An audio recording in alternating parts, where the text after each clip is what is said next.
Passion तेच आहे, कुठल्याही भाषेत असो कुठल्याही देशात असो. ते ज्याला ऍक्टिंग आवडते, ज्याला ते आर्ट ती कला आवडते, ती त्याला सगळ्या भाषांमध्ये आवडतेच.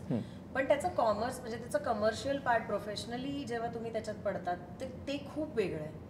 म्हणजे तिथे खूप सिस्टम आहे. स्पॉटलाईट नावाची एक वेबसाईट आहे ज्याच्यावर प्रत्येक ऍक्टर रेजिस्टर्ड असतो.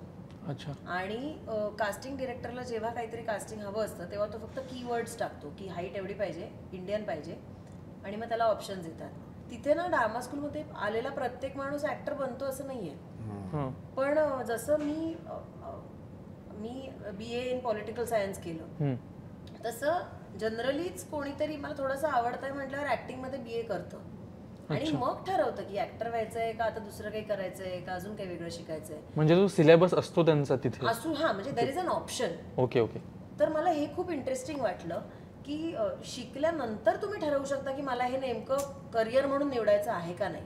आपल्याकडे जरासं मला हा प्रॉब्लेम वाटतो की ना त्या फेमकडे बघून किंवा त्या ते जे चकाचक दिसतं ना वरवर, ते फक्त बघून कुठून तरी लांबून गावाहून एखादी व्यक्ती बघत असते ते आणि तिला वाटतं मला हे करायचंय. तर मला असं वाटतं की ऑब्जेक्टिव्ह क्लिअर पाहिजे ऍक्टर बनताना.